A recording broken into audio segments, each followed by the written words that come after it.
Thank you, Engineering New Zealand, for hosting us. Kia ora koutou, everybody. Welcome to this 5th Chairs conversation for the Engineering New Zealand Transportation Group and our first conversation of 2022. Ko Ngāti Pākehā toku iwi no kirikiri roa aho, ko Doran toku whānau, ko Bridget Doran toku ingoa. I am Bridget Doran. I'm in the middle of a 2-year position as Chair of the Transportation Group. My mission as chair continues to be an exploration of why we don't get better outcomes from transport. And we know that all of our national and local government visions and most of our policies say pretty good things about what we want from investment. We want happy, healthy, safe, livable places, and we want a survivable planet. And those are all rather uncontroversial things by themselves. And well over 80% of the Transportation Group members, or engaged members in any case, tell us that they want us to do more on climate change specifically. So somewhere between the vision and the street surface, we get some less than stellar solutions. And the projections that we see for the planet are not looking very survivable, especially if you're interested in future generations of humans being around for much longer. So these conversations exist to uncover in our patch, within our realm of influence as transport professionals, why does that mess exist and what can we do about it as professionals and as peers of people in other organisations working in built environments. So welcome to today's session. Please note that if you've got any questions or comments that you'd like to pose to Nicole and I, please use the Q&A feature in the bottom of your screen. So it's my great pleasure now to be joined by Nicole Rosie, who's Chief Executive of Waka Kotahi New Zealand Transport Agency. Nicole and I are going to talk about what are the opportunities to shift the way that professionals do their work. So this isn't necessarily about vision or headline proclamations or even policy really as a high-level tool, and it's not even so much about the public and individual choices that customers of transport make. This is about staff, so the hundreds of engineering and planning staff within Waka Kotahi, the overlap of those people with the thousands of transport engineers and planners around the country, how we who are interested and engaged can be part of a survivable, joyful future. So welcome, Nicole, and thank you for joining me. I wonder if you could just give the audience a bit of background into your role and how you find yourself here. Kia ora, ko Nicole Rosie tuku ingo, no Turanganui a Kiwa a hau, ko Hikarangi te maunga, ko Wainui te moana, tēnā koutou katoa. So welcome, I'm Nicole. I am a 5th generation New Zealander from Gisborne. And I have been in this role now for just over 2 years with quite a big background in private sector, very senior roles in Toll New Zealand, when the above and below rail was split, and Toll Translink, which was the 2nd largest trucking company in New Zealand at the time, was part of that, and the 2 Transmetros and the Transscenics. Was on the executive team of Toll for the period where Toll took the business over and then sold it back to the Crown and split the above and below rail, did a lot of the policy work and an extensive amount in the regulatory sort of operating system spaces through that period. Quite a period with Vector doing undergrounding sort of relationship work, a period with Fonterra, where I was the global head of health and safety and risk for Fonterra, and then took a role which was called Farm Source, which was reconnecting Fonterra with its farmers, but was really about McKinsey improvements across a lot of the organisation as well, particularly our operational parts of our organisation. And interestingly enough, transport featured very highly in the opportunities for savings. And then more recently have come into government in the role of head of WorkSafe for 3 years, and now in this role, which is really a combination of my broad background. I've always had an interest in the crossover between, I guess, outcomes for New Zealanders or public health and economic success and safety and broader climate and other outcomes for New Zealanders. So that crossover between economics and wellbeing is sort of my point of interest. It's what I looked at Harvard University, and so being in this role at this time is a really useful combination of my background and skills, both public and private. Cool. So let's dive into that a little bit, the crossover of economics and well-being. How do you see that playing out within Waka Kotahi, within the way that we fund transport? Do you think there's enough well-being in the economics? Do you think well-being is something we should apply before or after the economics phase? How do you think that works down? How do you think perhaps it could be better? Yeah, I mean, it's an interesting question. If I'd rephrase it and say from just a basic economics picture, your best investment is always to use your existing assets and optimise them first. And then your new investments tend to be more expensive, so you need to be thoughtful about what you do in your new investment space.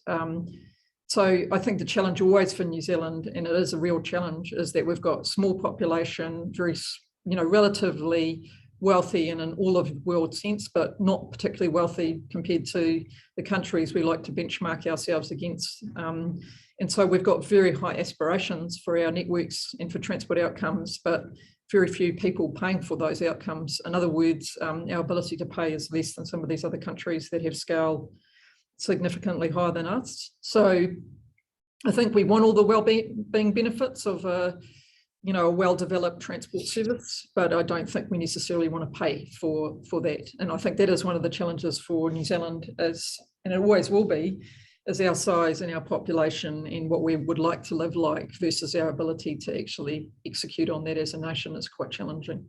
Yeah. So do you have roles in conversations about the different funding buckets that we have? So the transport activity classes, and they're set with each government policy statement on land transport. So we've got this much for new roads, this much for maintenance, this much for local roads, separate from state highways, walking and cycling. Do you think there's been much fundamental shift in the way that we see that funding happening, thinking about wellbeing, or is it just an assumption that these things are good for wellbeing, so we'll keep investing in them and tweak around the edges the different values? Yeah, so I mean, there's multiple levels of this, right? So the overall document, as many of your members will know, is the government policy statement, and the government policy statement equally weights safety, better travel options, climate change, and improving freight connections. So we're required, when we consider those activity classes, to consider those outcomes that government is looking for. They're equally weighted, so we're required to balance those in how we look at each of those activity classes. And your members will also know we tend to be well oversubscribed, and in some cases 2 to 3 times oversubscribed in a number of our activity classes vis-a-vis the amount of money we've got. So it is quite a significant trade-off discussion around how do you achieve these multiple outcomes, balance them, and get a good investment choice for New Zealand. The question you've got is it sufficiently funded to give wellbeing? Well, at the moment, there's only sufficient funding really at some levels to meet base requirements. So we've had a history of underinvestment in maintenance renewal of our networks. So actually, we've got a big, a big catch up there.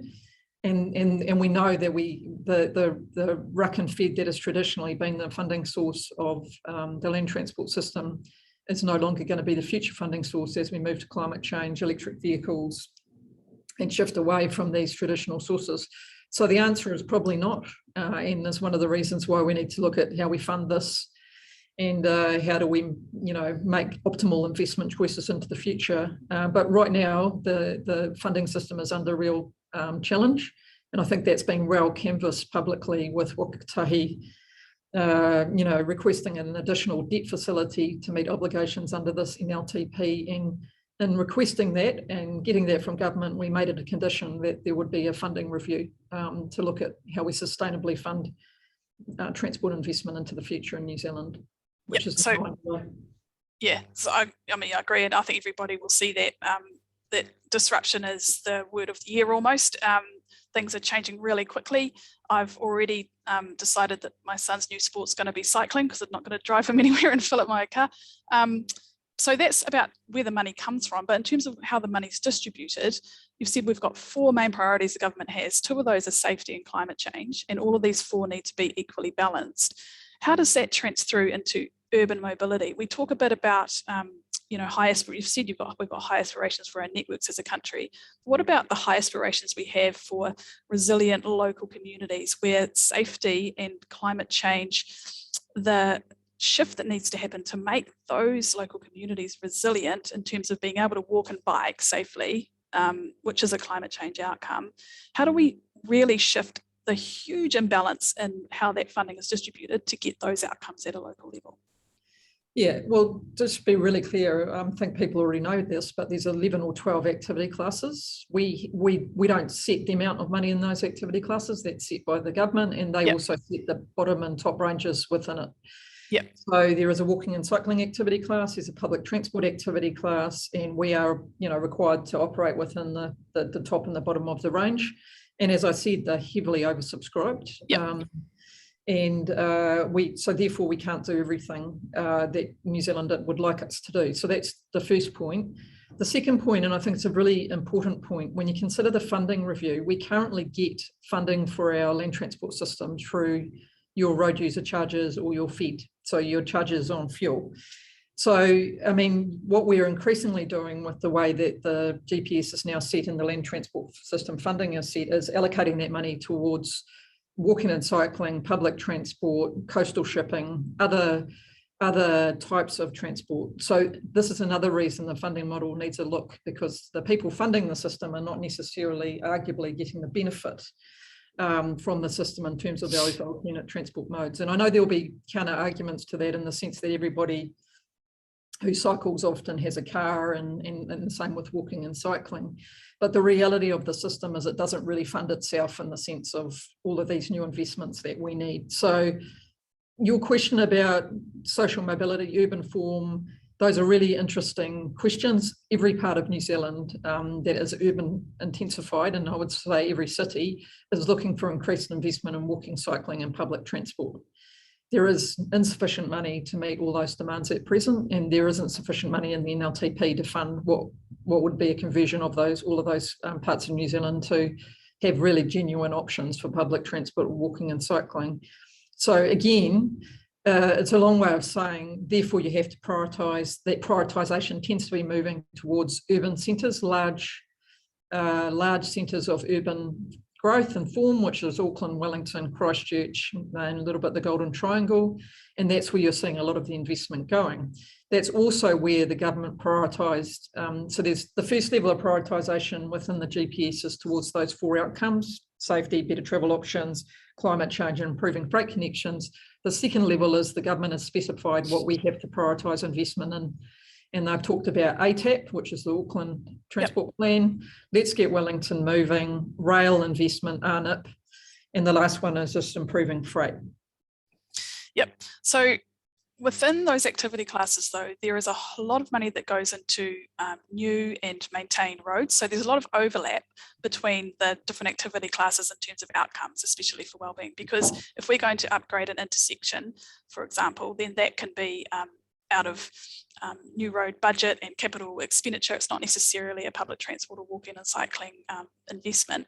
But what I'm interested in is when those investment decisions are made and a local council applies for Waka Kotahi funding, how is the accountability that that investment of a new intersection is going to deliver on wellbeing, climate change and safety, given, for example, that we've had recently in Hamilton City a new roundabout proposed, a Dutch style roundabout that would have been great for walking and cycling. And the decision from the local council was that we couldn't do that option. We needed to do a lesser option that's not as safe for walking and cycling, literally because it would have caused delays to car traffic according to a traffic model. So how can Waka Kotahi and the staff help, and the people who know what outcomes are that we're seeking, how can they help in those little battles that are happening in every local authority around the country when it comes to the crunch of deciding what form a road or a new or a maintained or upgraded road is going to look like? How can we shift the conversation to be actually we need to invest in safer walking and cycling in our urban areas, and there needs to be some accountability for the Waka Kotahi subsidy that goes to that project? Yeah, I mean, it's a good question. I mean, that sort of assumes that you can get all of those benefits for a good and effective price. And I think I started by saying that that's not entirely true. I mean, there is quite a lot of rhetoric out there that says, there's a sweet spot where you invest in climate and you get all of these outcomes. That's true in some cases, and an example would be like light rail in Auckland. Mass transit does give you urban form intensification. It gives if you, it's at street level, it does. yeah. Yeah. Well, yeah, no, even the other option, if you build and intensify around stations, and there's certainly a lot of that planned for Auckland light rail, it gives you the option of transport integration and its safety benefits and all those things. There is lots of other areas where that's not so true. Certainly if you've got economic restraint, there is trade-offs that happen in these discussions, and I think that's what you're talking about. So the way that we look at that within Kotahi is through the investment decision-making framework. Yep. Now that framework has been updated and upgraded, and it is a dynamic framework to look at safety, climate, wellbeing outcomes, because those have substantially changed over the last few years. Is it perfect? No, and I would say it's not, because you've had probably 50 or 100 years of quite deep research and analytics on things like road efficiency, and a lot of the climate and wellbeing outcomes have only been in existence in terms of objectives for 1 or 2 years, or you know, at the best 4 or 5. So I don't think there's the same level of deep frameworks and deep robustness, analytic, quantifiable materials sitting underneath the climate aspects, and that's where a lot of our focus is currently going. So we're actually looking at building both qualitative and quantitative models. We're looking at how we actually assess this stuff in terms of real outcomes, and putting that into the investment decision-making framework. So there is, those things can all be considered equally. That said, we have put a very high priority on looking at wellbeing and climate and safety outcomes through our whole testing of the system over the last few years, because it has been a key government priority. I mean, the reality of what often happens with these decisions is that there isn't sufficient money to achieve all those outcomes, so there is trade-off discussions. And the way that the system works at the moment is those trade-off discussions involve local government making decisions, as you've just pointed out, and us then testing that against the investment framework, which we've done to see if it meets the objectives and outcomes, and they've obviously been able to validate that it does. So yeah, so my suspicion is that underlying a lot of this is perhaps an inherent bias in transport decision making towards network outcomes at the expense of wellbeing and human outcomes. And a lot of your language so far has kind of been along that lines, where we have high aspirations for the network. Well, actually, we've got high aspirations for our communities and for our people and for our country to be a leader in terms of climate change policy and action, how to actually do it. But there's also increasing urgency around creating resilient communities resistant to shocks, as we're all well aware of world shocks affecting us really directly.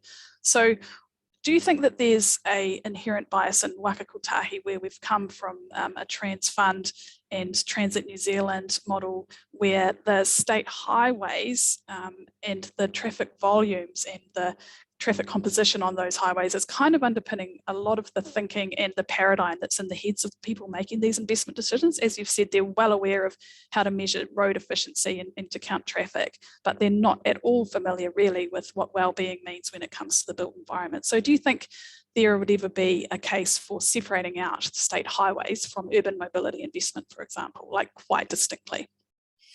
Yeah, you've asked quite a few different questions there. The first is, in Waka Kotahi, we have a whole range of people, right? We have brought in behavioural experts. We've got quite a number of people that are walking and cycling experts. We've got a number of town planners and urban experts in the organisation, a lot of safety experts, and these people are all involved in the process. So the idea that it's just a bunch of road people that sit and make these decisions is profoundly wrong and quite inaccurate. And I think a number of people in Waka Kotahi are finding that conversation quite frustrating, just because the level of focus there has been put into not only balancing the conversation around investment, but ensuring that we are being quite thoughtful about alternates to actual physical investment. So behavioural change, and we've got big projects like Next, which we're absolutely pushing, 100% pushing forward with as Waka Kotahi. That's about integrated ticketing, gives you an ability to change behaviours. It's really about creating different urban form, giving a different customer experience, and really making it easier for people to use alternate modes. We're obviously working with government on things like incentive schemes for things like e-bikes and things like that to encourage people. And we are obviously looking at how we create cycling networks that are integrated so that people use them and can genuinely have an experience that doesn't involve stop, start, get on and get off. And there is huge commitment to that at multiple levels of the organisation, driven from the board down, which has deep expertise in walking, cycling, behavioural change and other things. So I think the rhetoric is wrong. I think the reality of the challenge we've got in New Zealand is we start with transport, when a lot of our issues, as you have rightly pointed out, are urban form and urban shaping. And if I give you an example, it is us as Wakatahi that are currently objecting to the sleepyhead type developments on the basis that we're seeing urban sprawl, urban growth, and we're not creating communities, we're not creating connected cities that encourage and support people not to have to use a vehicle. It is us that are taking a position around those things because we're very committed to developing closely connected communities that support people to walk around and grow. And by the way, that's how we save money, right? Because if communities grow and they intensify, the transport investment is different, and we require less transport investment. So I actually refute that, Bridget. I think it's completely wrong. I think the reality is we've got a system that has at multiple levels been built off road user charges, fed and ruck. It is funded by road users, and it's challenging to change that system while we're still in that funding construct. Yeah, sure. So decoupling from that might help. So, you could try and split us internally, but we've essentially done that. We've got a walking and cycling team. We've got a whole team that's solely looking into our investment business and putting a lens across it around urban shaping, around mass transit, around walking and cycling, and that's all they're doing. They're challenging on that. So I think it is very challenging though, because whilst there's lots and lots of advocates, and I would say the two things that Kotahi's got strong advocacy on, one is climate change and the other is, this is internally within our people, the other is safety. We don't actually have social licence for either of those in New Zealand at the moment. In fact, the vast majority of New Zealanders, particularly rural New Zealanders, have not at all made the shift to say this is what we would need to do climate change, or as the case may be, road to zero and safety. And so one of our biggest challenges is really bringing New Zealand along with us, creating momentum and support broader than just transport engineers and transport community around some of these changes and getting social licence to really drive this stuff. Yeah, that's important. And I've seen that come through in the road safety, right? The messaging that's coming out on Vision Zero is very strong. There's a lot of support for it in terms of bringing that social license, building on the base that we've got to bring everyone into the conversation. But going back to what you're saying about challenging the sleepyhead proposal, for example, we want to have communities, say 20-minute communities where people can live, work and play within their local area, because that's efficient, right? That's an efficient outcome. Going back to what you said originally about making the best of the assets we've already got, one way to do that might be to have a goal of reducing vehicle kilometres travelled, and that would help safety, it would help climate change. Is there something tangible around that we can use to challenge some of the decisions around when the transport model says no, that we're going to induce traffic by some imaginary reason by adding lane capacity? Can we have reducing travel as something that is a goal for Waka Kotahi's investment? Yeah, so that'll be a government decision, and I think you'll find that that's exactly the type of thing they're talking about in their climate budgets and climate. It's been out for consultation that the three targets that the government is proposing in transport are a 20% reduction in vehicle kilometres travelled, a 30% rapid acceleration of EV uptake in private vehicles, and about 20 or 30% decarbonisation of the heavy vehicle fleet. So that is exactly where the government is thinking of going, which may in fact end up with very specific targets that come in through our GPS and other things into transport. The reality of that, though, is interesting. If I was to give you an example, I think you've got to separate an Auckland from, say, a Northland, because in Auckland, 20% reduction in VKT would require a 40 to 50% reduction in vehicle kilometres travelled to achieve that, because the rest of the country is not going to be able to. You're in a Northland, you don't have any alternate transport choice. Sure. So even with the biggest investment that we've ever put into Northland in terms of rail, which is the 27-kilometre loop that KiwiRail is proposing to do, which won't be ready for 10 years, the best case scenario takes 10% volume off of freight off-road. In the intervening period, there's a 40 to 50% increase in freight volume in Northland, and we anticipate similar volumes of additional commuter traffic just because people are moving and living to Northland. So what you've got there is the reality of more VKT, more freight on the roads. It might be electric or non-climate, there might be non-emitting freight, but it is still going to be more vehicles. And then therefore cities need to take a bigger share of that VKT reduction. As you can see from this conversation, we've looked at this extremely closely. Now, in reality, you can't just reallocate networks. You've still got the same volume. You need to price the networks, or you need to give alternates, which is where your light rail type scenarios come in. It's where your mass transit that we're or even, even more simple. We've had conversations in Hamilton, which is where I live, in case people haven't picked that up, where we've got local, and it does come back to local leadership and decision making and politics at that level as well. But we've had a councillor here say that a bus is not a 21st century solution. Well, we could take one of the bridges in Hamilton and say it's buses only for a peak hour.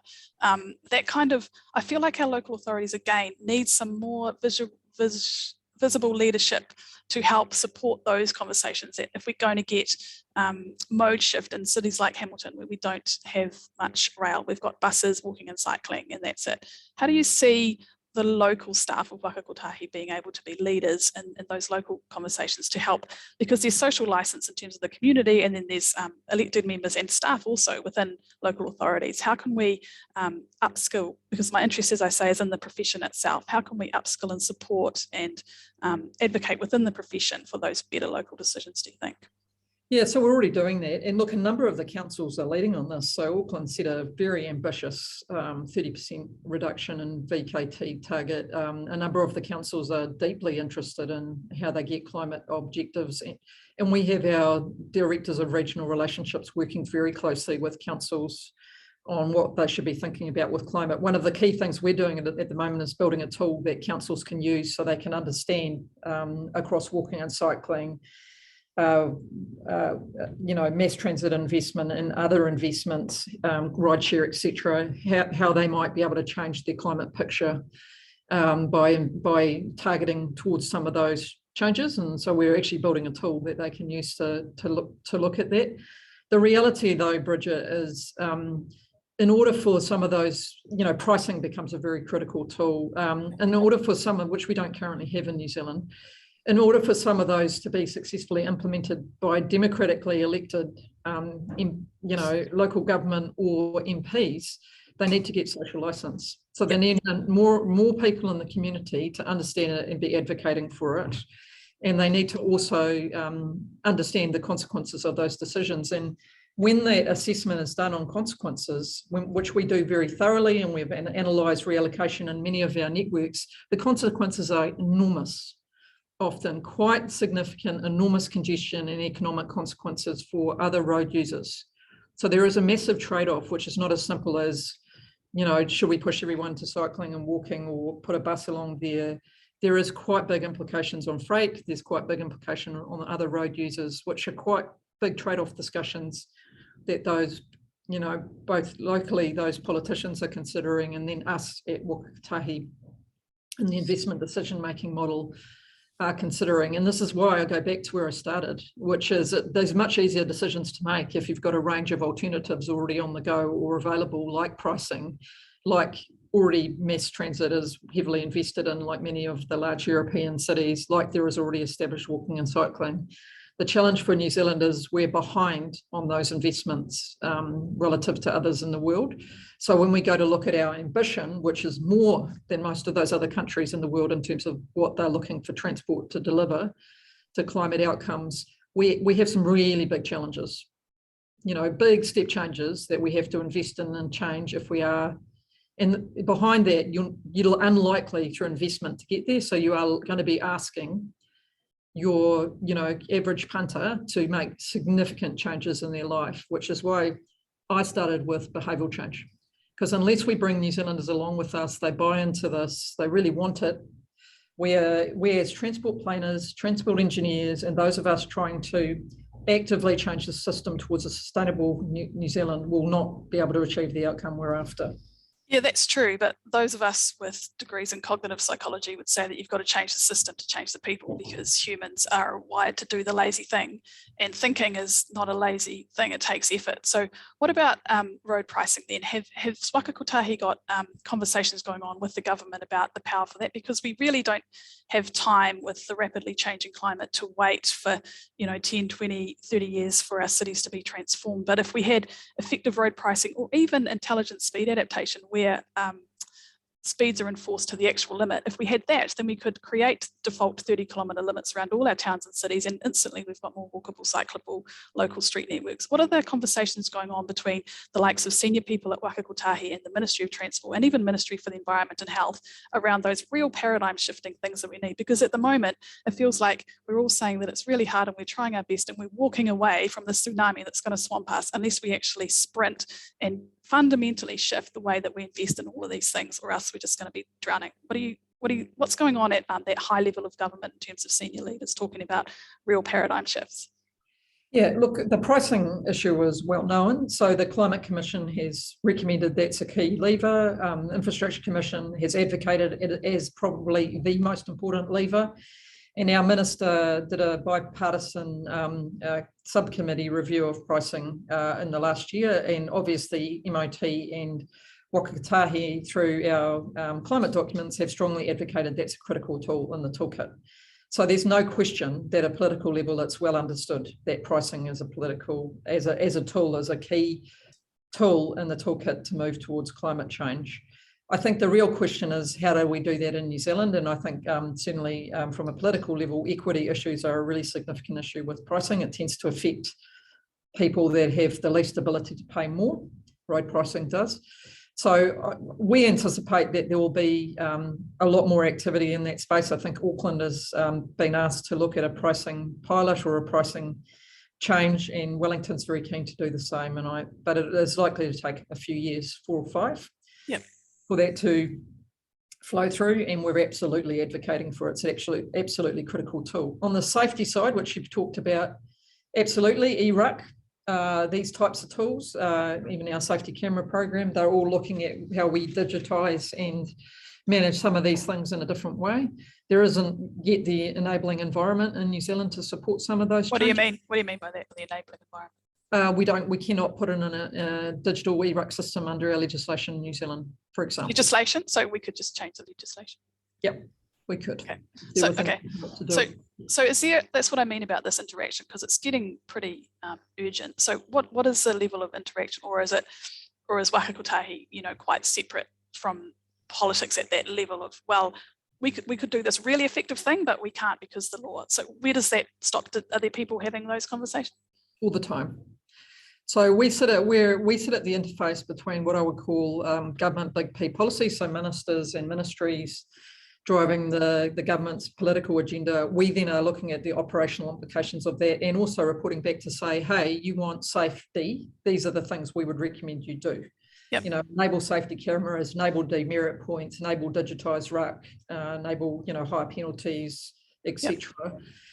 And then it's up to the government how important and prioritised that is on their policy agenda. So there is some good changes coming through in some of those areas in the next year. Yep. Yeah. Cool. So what do you think then for ambitious transport planners and engineers around the place who want to make real change? What kind of advocacy can they do within their own organisations to make good micro level decisions around walking, cycling, and public transport, just efficient use of our existing streets, as you've said, where it isn't necessarily that the good answer is more expensive, it's just politically unpalatable because we're taking away some car parks, for example. So, building that social license in the profession is important, and then that can thread through to community. What advice do you have for people who are kind of frustrated in the middle of that kind of malaise? I mean, we're at the centre of a massive disruption, and you could argue we're a bit slow off the starting line in a sense because we don't have a lot of the tools in our toolkit well developed. I would say the biggest conversation and the most common conversation I'm having with our team is this can't be about engineering solutions alone. We have to change our mindset towards behavioural change, how we enable and enact urban intensification in those urban areas and support that. And thirdly, how we look at reallocation of our networks. So how do we get social license? How do we bring our communities along? How do we explain the change we're going to be making? And how do we test ourselves to make sure that we've considered all of those options before we go to a new road investment or a roundabout that may only do half of what we would like as an outcome. I can absolutely assure you our teams are doing that. The challenge is, and I will just reiterate it, is there is too much to do, not enough money, and probably not enough capacity in the system either. And at the highest level, those trade-off decisions haven't been, we're still trading all four things off. There's balancing exercise, right? So at the moment, it doesn't say either in the GPS or within the NLTP that climate is our number one priority. Yep. Now, if that was to change and that was prioritised towards climate, then obviously that makes some of those decisions, the prioritisation of one against the other clearer. But don't underestimate the impact of that could in terms of equity and other implications for the system. It will be a big challenge for us to manage no matter what. Sure. Yeah, I'm interested in equity implications as well, but not such that it's an excuse for saving the planet first, because we could wring our hands and not do anything, and then the tsunami comes and swamps us, and marginalized communities are also most likely to suffer the most in a changing climate and a changing world. So it is frustrating. We need to move faster. I think we all know that. So those conversations at national level are really interesting. I've kind of gone over my half an hour. We could probably talk all day. It's really interesting and helpful and good. But I'll switch to some of the questions from the attendees. And the first one is very succinct. When will Waka Kotahi allow reallocation of road space on Auckland Harbour Bridge to enable walking and cycling? Yeah, it's a good question. We've looked at it multiple times. It goes back to that trade-off discussion. We're tasked to balance, 4 outcomes: safety, better travel options, climate change, and improving freight connections. We've done extensive work on that. And, there's very, very large implications for Auckland from reallocation of the bridge. And it has safety implications, it has freight implications, and it has better travel option implications, but it would have a climate benefit. So I think it's one of those things that is challenging for people to understand, but I can assure you we have tested it on multiple fronts to see if we can reallocate lanes on the bridge. And we don't think with current settings that is a possibility at the moment. What do you think would happen if it were reallocated tomorrow? What would be this outcome that we're hearing? I'm not actually here to speculate, but I would suspect it would create quite a lot of congestion and issues in Auckland. So that might encourage people to walk and cycle, for example. It's like kind of a behaviour change nudge, isn't it? Very angry and or to get very angry and oppose walking and cycling. And I think these are the things we've got to balance, right? We are here to take New Zealand with us because we need to move fast. So if we've got political support for it, if it's being really driven by New Zealand from bottom up, I don't think we'd be in this discussion, right? There is different groups, different interests and different outcomes, and at the moment they all need to be balanced. Yeah, so we don't want to get kicked out of the game by kicking up a stink over one little battle and then undermining all of our other efforts because the public thinks that we're crazy. We are actively pursuing another option and trying to do it as soon as possible, right? Which is an alternate for walking and cycling for Auckland, which is an upgrade program, and we continue to be very dedicated and focused on doing that. Yeah. The next question builds on what you've been talking a bit about shifting the public voice to shift funding. Would you agree that there is aversion to being seen to lazily blame the government, even if it's the sad truth sometimes, i.e. there's no money for X, talk to the government? And this person notes that Waka Kotahi withdrew funding this year for the well-known Aotearoa Bike Challenge, for example, and councils of urban areas are now struggling to support it. Where do you see the shift in Waka Kotahi supporting the public voice to shift funding? What's some examples of how you're doing that? Look, we've got an activity class. We fund out of that activity class. The demand on it is extraordinarily high and growing. This is the walking and cycling activity class. Those decisions just reflect that there's not enough money to do everything we'd like to do. So, whether you want to blame politicians for that or all of us because we don't fund the transport systems to the levels that allow us to meet all those demands and progress them all at 100%. Yeah, I mean, it's sort of a bit of a irrelevant point. Unfortunately, people will miss out when you're 2 or 3 times oversubscribed. Yep. And there's some really good things that miss out. And the ministers and our board are really well aware that there's some really good things that miss out. Yep. But that's why we're pretty fast at trying to reallocate those things into future programs if we can. So in terms of, there's a question here around, should we, practitioners, so transportation group members, for example, be advocating within their roles to stop increasing road capacity, such as new roads, bridges and tunnels? And I guess that goes the similar way to stop maintaining road capacity where alternatives are arguably more efficient. And I guess it all hinges on that arguably, right? Like if we we could debate right now whether it's more efficient to move people by walking and cycling off a lane on the harbour bridge or to keep it as it is. And this relates, the other part of this question is about, do you think we're going to have challenges under Engineering New Zealand's Code of Ethical Conduct, because I'm obliged as a chartered engineer to act ethically, to consider the climate and the planet and the environment and social outcomes in my solutions. Do you think engineers and government agencies need to challenge themselves under the codes of ethical conduct to get some of these outcomes, or do you not think it's quite that direct? Well, I think the issue is really nuanced, right? I mean, it suggests a black and white answer that we should reallocate roads or that we should build no new roads in New Zealand. And I actually just think that's not the right way to think about it. I mean, if you can pull multiple levers at the same time, like you've got a pricing lever, you've actually got mass transit investment, and you're able to pull all those levers together, absolutely. No additional investment in roads would be required. If on the other hand, you might be in Northland or in other parts of New Zealand where they've got imminent issues around demands on their network and no obvious alternate, I just think it's a pretty, it might be just better to actually encourage rapid electrification or decarbonisation of their freight fleet.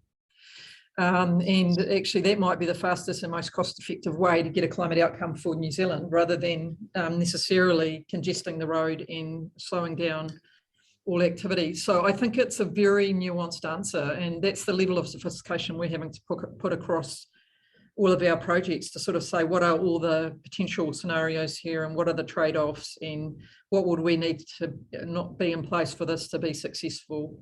So I don't think it's a black or white. So in answering your question about the ethics for an engineer, I think as engineers, you need to get sophisticated about this stuff.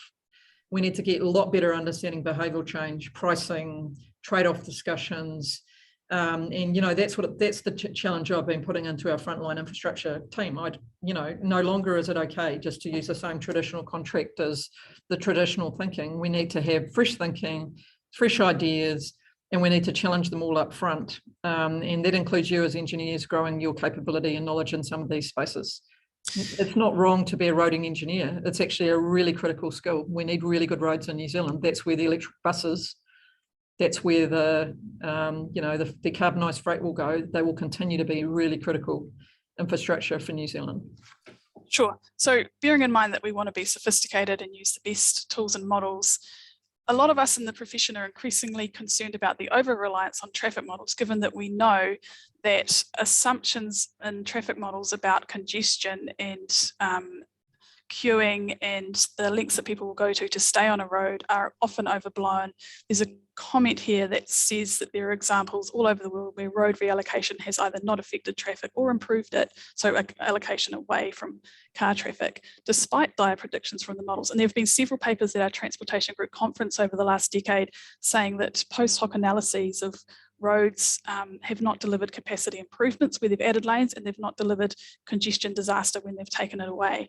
So what's the conversation going at Waka Kotahi at the moment about our reliance on traffic models and their accuracy? Yeah, I think these issues are really well known, and I think they're really good challenges to be made. We have teams of experts, including many of the design and other consultants on these calls who are advising us. So that's exactly what we should be doing with our models, is looking at those issues in real time, updating them to ensure that they remain accurate. I mean, I'm not saying that's wrong or right. I'm just saying it should be part of continuous improvement to update your models as you get updated information on traffic and impacts. That's my understanding of what we do. And, certainly that would be my expectation of what a good traffic engineer, a good professional should be doing. I'd also overlay that I think the one area that we've been a bit slow on in New Zealand is the overall digital design of our networks, and digital design, when I'm talking about there, is being able to capture information in real time and designing our networks to be able to be much better with data and intelligence, not only on the assets and how the assets are performing, which if you can have better data, you may need to spend less, but also on the traffic on the assets and how they behave with different interventions. So again, I just want to reiterate that's becoming an increasing focus for us. We've got obviously the integrated ticketing project. We're looking at digital twins, and we are increasingly looking at how we use digital assets on our networks, i.e. cameras, for multiple purposes, to start to actually get real-time, data coming into our systems that allow us to get much more accurate on this stuff, and to also overlay things like how will pricing affect behaviour. So it's a fair concern. I think it's something we're very conscious of and working on. Okay. There's a question here about, kind of alluding to what we were talking about earlier, the project by project funding assessments by Waka Kotahi do not seem to reflect the latest balanced strategic priorities. Is there a case for not only tweaking the amounts that we give, I think we've kind of talked about this, but actually starting again with refreshing the funding assessment? And the investment decision framework has been refreshed recently. You've said that the government decides itself what the funding allocations are within a certain range. Do you have anything else to say about that, or do you think I just think it'll need to be an ongoing and iterative process, really, because of things changing so rapidly. I think the other thing for people to understand in New Zealand, because we have such a low population vis-a-vis some of these larger cities that have done big investments in mass transit, walking, cycling, etc., that unfortunately the numbers don't really stack from a climate perspective, unless. So we also have challenges in a New Zealand context that, even if you become very positive and you weight heavily towards, numbers that we have seen overseas, maybe you'd say conservatively a number is 2,000 people will get moved to cycling, and what we've seen overseas, for example, on the Harbour Bridge with the busway, we got the patronage numbers in 2 years that we expected to have in 5. Even when you weight that way, the numbers don't stack from a climate perspective because of the low numbers of people in New Zealand. So we are going to have to be innovative, and we're also going to have to get, we're going to have to get support to be able, to be able to change these models towards things that on the numbers may not look like they're the right investment choices. So sure. That's the point about, government's environmental budgets, government targets, and then also what they then ask us to weight our attention towards, because that may well change some of those weightings over time. Yeah, sure. I mean, in my mind, there's 2 reasons that we do things for climate change. One is to be a world leader and showing how paradigms can shift and how policy and action can happen.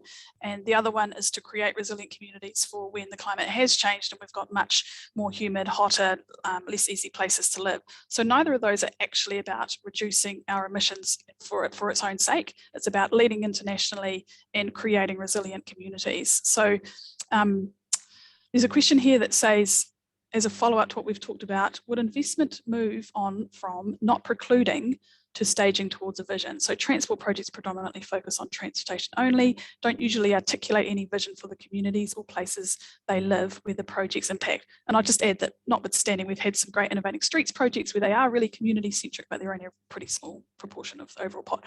Has there been consideration to have a funding structure where Waka Kotahi becomes one of the decision makers and funds are held mutually by public health and transport? And I alluded to that earlier. Are you ever in conversations with the Ministries of Environment and the Ministry for Health on how do we actually shake this all up and create more resilient, healthy communities?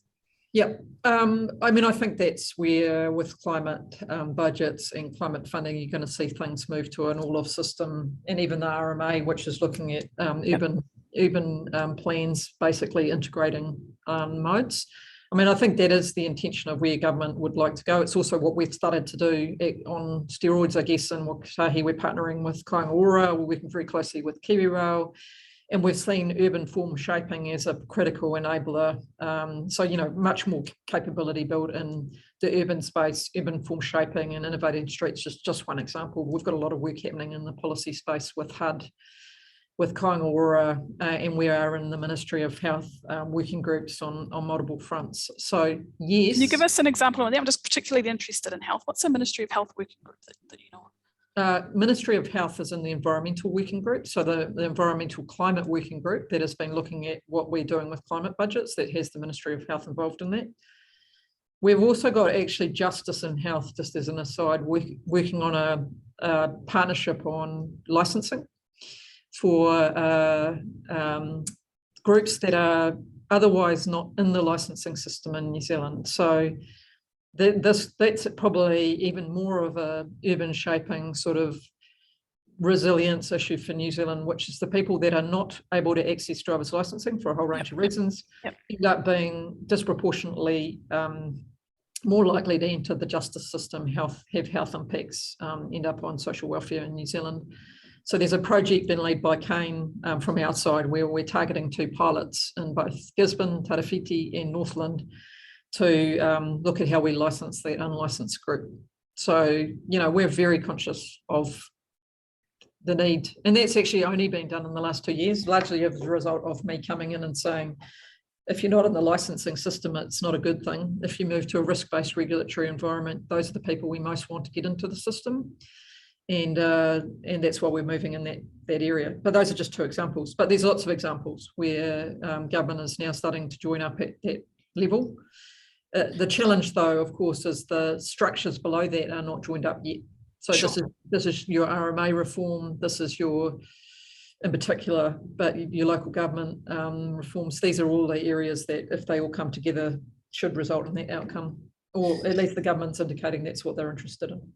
Yeah, that's good. So, and what about social development too? That's similar kind of theme. So you were talking earlier about Northland, for example, and people not having many options, choices, but there are community transport models, shared transport models in Māori communities and a lot of small towns and rural places around New Zealand where volunteer drivers will get together and establish their own ad hoc transport solutions for a variety of reasons. Is there any conversation about that level of kind of innovation and support for community-centric, sustainable shared mobility?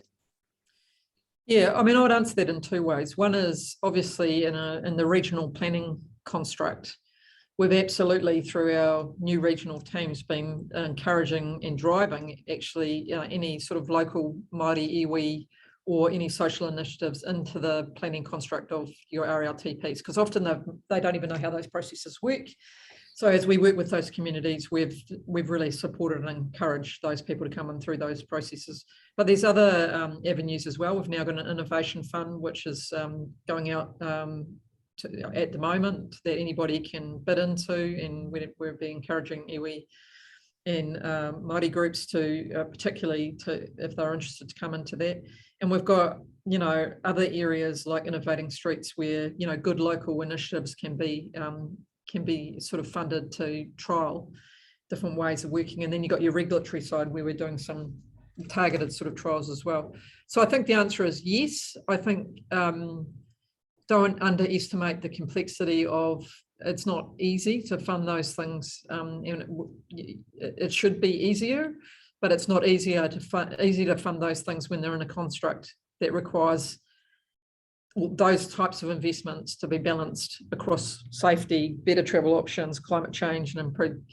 And so part of the challenge, and one of the reasons we've set up the Innovating Streets and the Innovation Fund, is those things don't usually stack in a full business case type process, but we do want to be able to trial and innovate. So you're right, they're really important, and we are looking at doing more of them. So speaking about trials and innovations, we're all here to, not quit battles, bring the community with us, to bring the sector robustness along with us as well.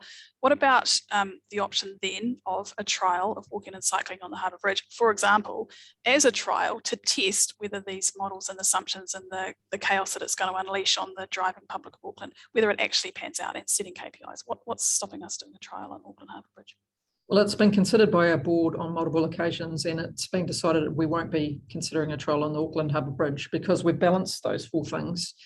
and we don't think it's appropriate. Now, if the levers change, in particular if there's pricing, which AT was a big advocate for, and other things that could change, and we would absolutely support a trial. Instead, we've been with, the Minister has requested us to look at an option for walking and cycling across the harbour that doesn't involve the harbour bridge, and that's what we're actively working on. Okay. Is there anything else that you'd like to say to the members of the transportation group and our invited guests before we sign off? I notice there's quite a few other questions there, so just my apologies for not answering everybody's questions. It was some of them are comments, so that's okay. Sorry, I can't see the questions. No, that's all right. We've covered most of them, I think. Yeah, look, I mean, I think our biggest challenge is that actually some of the greatest advocacy is sitting with us. In other words, there's a really committed bunch of planners, engineers, urban shapers, those people like yourself, Bridget, who are very committed to wanting to create a climate future-proof New Zealand and communities that are really great to live in and have great wellbeing. I actually think that we're more aligned on that as a group than not aligned. I think our bigger challenge is the scale, the complexity, and the size of this change for New Zealand, and actually how we align around the things that are best to do to take us forward on that journey. And, one of our biggest risks, and this is, we're much further down the chain on Road to Zero than we are in climate in terms of alignment. Road to Zero is all evidence-based, everything in it is well proven. And when it's been implemented overseas, has reduced road accidents by 40%. We don't have social license. We've tried to implement those things in many parts of New Zealand, and we're getting massive pushback from our communities as the rubber, I guess, hits the road in terms of individual behavioural change. And even the social licence, like you say, to say to Parliament, we need a law to enable digital enforcement of speed limits, for example, because that comes from social licence as well, right? It's nothing's kind of clear cut, and we want to stay in the game and try and keep doing our best work without being kicked out before the tsunami comes. So, so I think we want to test and push ourselves, and we want to be demanding, and all these questions you're asking are absolutely appropriate and right. But at the same time, I think we want to put a lot of our effort into aligning and ensuring we're really clear with New Zealand about what things we need all New Zealanders to commit to and change, and why, and really get, transport is probably not the lead on this. Urban form and urban shaping, probably your points about creating communities that are more connected, closer, probably as important, if not more important, than what we do with transport. Transport can help, and it certainly does change behaviour when it's in place. Yeah. But these things need to work a lot more cohesively together. So I would say, keep challenging, keep pushing boundaries. We're really committed to changing and achieving multiple objectives for New Zealand. I don't think you should doubt that. Waka Kotahi is absolutely got a bunch of passionate individuals, many of them probably on this call, who are committed to safety, committed to climate, and really doing their best to make that happen. Yeah, absolutely agree. I think maybe we need just an innovating streets trial, but innovating cities where we have the comms and engagement, people, involved from the outset, as opposed to a project by project where it's not necessarily such a strong, cohesive kind of bringing the community with us approach. And maybe that's one of the lessons we can all take from innovating streets as a success, is that you've got to bring the community with you, whatever scale you're talking about. Yeah, I think that's absolutely right. And awesome. Look, and we have to trial and succeed, and trial and fail and learn from it. Yep. So absolutely. Part of this is becoming a learning organisation as Waka Kotahi, but also a learning organisation in country, right? Because we've never done this before. Nobody in the world has achieved this level of change that we're being ambitious about in New Zealand, which is awesome.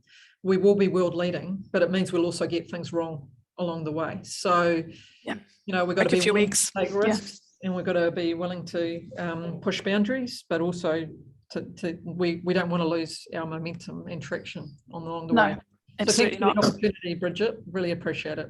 Cool. Thanks very much, Nicole. And thanks to everybody who came in and listened, who is listening later, and we'll be in touch about sending out the recording for this and inviting you to the next conversation in our series. So great. Thanks very much.